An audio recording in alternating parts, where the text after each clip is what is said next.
Teacher makes false claim of me faking an injury, so my mum messes with her career. I apologize for the format, I'm typing this on my cracked phone screen. I, 15 female, have had a long and elaborate history with injuries, especially breaking my arm. Starting from literally the day I was born, my health has been complicated. I have a few conditions but none serious enough to impact my daily life as I know it. I have a very weak immune system and somewhat easy to break bones. On top of that, I am the definition of clumsy, and I'm also a huge idiot who gets herself into dangerous situations for fun. My mom, 40 female, has obviously known me from birth and knows just the extent of my weird bad luck and health issues. I've broken my arms a collective 13 times over my entire life, and almost every time I got injured or sick, it seems somebody had something to say about it. I'd cry, but teachers just love to say that students that get hurt often are attention-seeking fakers, and a lot of relationships with authority figures have been harmful because of this. Every time it's the same. For some reason a teacher doesn't believe me. They call me a liar in front of everyone, I get bullied for a while, and then I have to try and prove that I'm not faking. I could post so many stories about teachers doing this, but this is a story about the time my mom actually managed to get revenge. This all took place around 7th grade. I was 12 at the time and I had broken my wrist by climbing on top of something I wasn't supposed to and then falling off like a dumbass. My wrist was in a Velcro cast since I'm very allergic to the regular cast material, as they figured out through many cases of trial and error. My teacher. Let's call her Mrs. Tablet since this took place while we were learning about Egyptian tablets. She taught history and our personalities clashed a bit. I'm more of a creative, adventurous, free-thinker type and she was very conservative, by the book, and proper. We hadn't had any real issues before this but we just didn't mesh well. She was absent one day and we had a sub in. I knew the sub as one of my teacher's friends and one of my bully's mom. I didn't like her but I was still respectful in class and just tried to get my work done. She got me in trouble for doodling on my paper once or twice, but other than that everything was fine, or so I thought.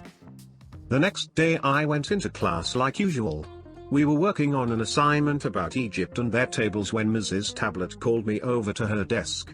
I went over, thinking she'd just get onto me for drawing on the back of my homework or something, only to get bombarded with a bunch of really weird questions.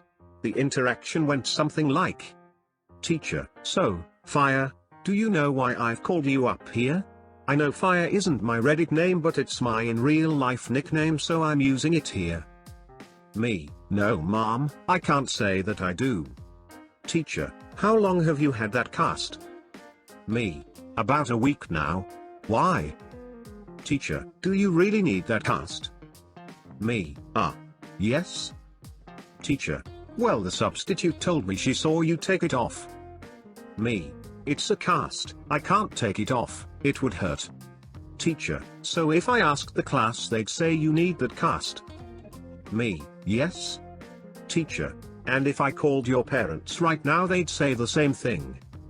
Me, "Yes. They were the ones who took me to the hospital. And she did this in front of the whole class." I was eventually dismissed and people looked at me weird for the rest of class. As I later learned, apparently the substitute had told Mrs. Tablet that I'd taken off my cast as soon as I left class. I didn't, and that I threw it in my locker like ha ha ha, I'm getting away with doing less work. So basically she pretended I was a bad guy in a crappy high school movie. I don't know why she said this but it had my teacher convinced that I was a liar and a fake. I technically could remove my cast since it was Velcro but that would have been extremely painful and it's not like I could just walk around without it. I wasn't going to make a big deal about it at the time but it turns out she was serious about calling my parents. But she made the mistake of calling my mom. Now me and my mother don't have a perfect relationship. She has anger issues so we don't always get along well, but she loves me very much and doesn't let people like this mess with me if she can stop it.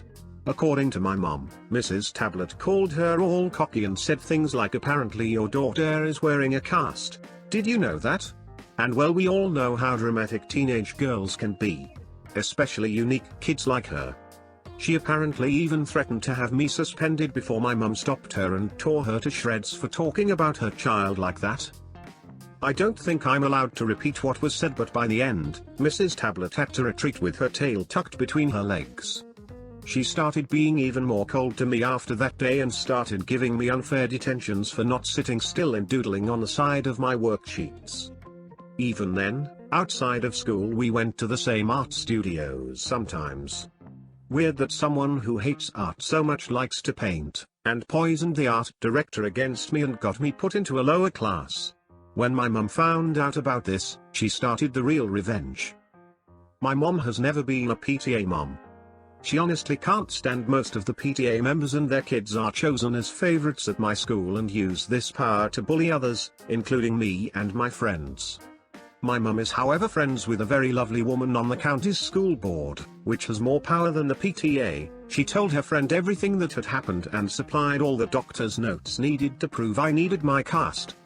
Her friend managed to convince the rest of the board that Mrs. Tablet was discriminating against an impaired student, given her comments about me being slower at work and just wearing the cast to slack off, along with detentions related to me not sitting still when she knew I had nervous movements and slight ADHD. At the art studio, my mother pulled me from the classes. I took it upon myself to inform the fellow kids about why, and rumors spread quickly. Soon enough kids were getting pulled left and right, and my art teacher was pulling at strings to try and get the situation under control. I actually think the studio went into temporary closure before reopening again. She was suspended for a week to go under investigation, and it turns out she treated a lot of the unique, as she put it, students in a similar way. She was verbally reprimanded by 2 different departments, and instead of getting her standard raise over the next 3 years, she'll only get half of that. Not only that, but she had to retake a course on how to properly treat students, and if she's ever caught to cross this line again, she'll lose tenure. She'll just be getting her bonus back at the start of next school year, and I'd just like to say that I hope she learned her lesson.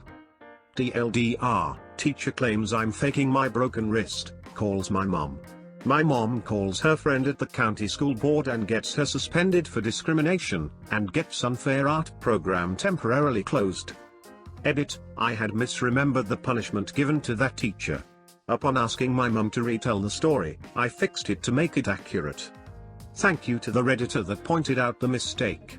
I suppose that my 12-year-old self remembered a raise as a bonus for some reason. Be sure to pay your IT help. I had been working at a computer repair shop on a commission-based system. We would get P.Cs and the techs would not get paid until the repair work was paid for, and if the client did not pay for the work performed, the shop would take possession after a time and resell the equipment. It was not uncommon for the techs to be screwed out of work they had done. To make this job sound even more appealing, the shop owner would throw P.Cs from his friends and family to fix which was not paid work. I was looking forward to a pretty big check due to just cranking out the repairs, but I found out that these were all friends of the owners, so I worked for free those 2 weeks. One of the things that we do is pull the hard drives and create a complete image of the whole drive for archival protection to be wiped after the job is done. Turns out that the owner of the computer shop and his wife were part of the swingers community and were hosting a small but local swingers site that they ran off of the notebook they brought in for repairs. I grabbed the hard drive and told the owner that he needed to pay me for the work I had done. The owner fired me on the spot. I had grabbed my tools and I walked out the door without realizing I had the hard drive in my hand. The owner had built a reputation in the small town it was located in for being a good Christian business, and the owner portrayed himself as a pillar of the community. I happened to get the information off the drive and I was able to get access to his passwords, plus close to 4 TB of pics and videos of their swingers website.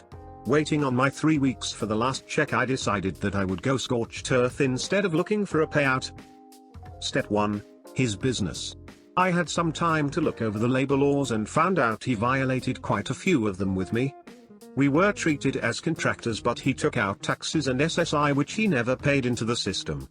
The other thing was we were required to clock in like hourly employees but were paid on commission, so due to the pay structure, many employees were getting well under minimum wage for some weeks. Step 2. His reputation. Having the sign-on information, I decided to do a few interesting things with the company website and their swingers website. I put a link at the bottom of the company webpage where I directed people to the swingers site they ran, and I changed the password authentication to allow everyone into the paid areas of the site. I also took down some of the pixelated pictures of him and his current wife and posted the original pics. It took them about a week to find out about all of this. I also sent out a mass email to everyone on the owner's email list to check out the swingers site. I also gave his ex-wife the drive to help her in her court battle. The fallout. Long-standing contracts had terminated by his clients in droves. The Labor Board did an investigation and fined him for his rule breaking, and the IRS did an audit where they found further evidence of his crimes. In the end, he lost his business, his kids, his reputation, and his current wife because he thought he was too much of a big shot to not pay his IT help.